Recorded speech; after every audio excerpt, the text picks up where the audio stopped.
बिस्मिल्लाहिर्रहमानिर्रहीम। अस्सलाम वालेकुम। ज्यादा बाल किस चीज की निशानी? साइंस ने जिस्म पर घने बाल वालों को खुशखबरी दे दी। इंसान के सर पर और चेहरे पर तो बाल मौजूद होते हैं जो कि आम तौर पर पसंद भी किए जाते हैं, लेकिन अक्सर जिस्म पर मौजूद बाल इस हद तक हो जाते हैं कि परेशानी का बास भी बन जाते हैं। इस खबर में आपको इसी हवाले से बताएंगे। आम तासुर यही है कि मर्दों के जिस्म पर ज्यादा बाल गर्म खून होने की वजह से है।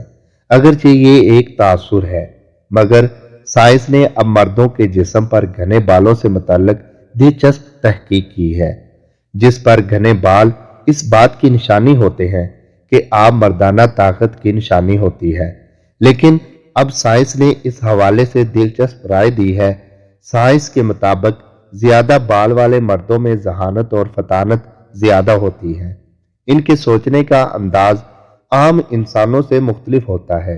एसोसिएशन ऑफ यूरोपियन साइकोट्रस्ट की हालिया कॉन्फ्रेंस से डॉक्टर इकारा कोदी ने खिताब करते हुए अपनी इस निराली तहकीक को पेश किया।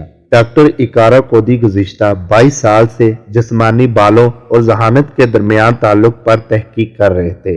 इनके मुताबिक मुख्तलिफ पेशों, जिनमें मेडिकल, इंजीनियरिंग, साइंसदानों समेत दीगर शोबों में जो आला तालीम याफ्ता और ज़हीन अफराद मौजूद हैं, उनके जिस्म पर बालों की तादाद भी ज्यादा है। ये घने बाल जिस्म के खुसूसी हिस्से सीने पर नुमायां नजर आते हैं।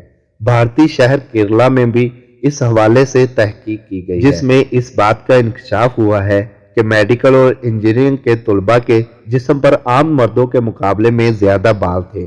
दिलचस्प बात यह भी है कि ज़हीन अफराद की तंजीम मिन्सा के मुताबिक ज़हीन अफराद के सीने के अलावा कमर पर भी घने बाल होते हैं। समी वॉइस को सब्सक्राइब करना मत भूलें, लाइक करें, शेयर करें और कमेंट सेक्शन में अपनी राय का इजहार जरूर करें।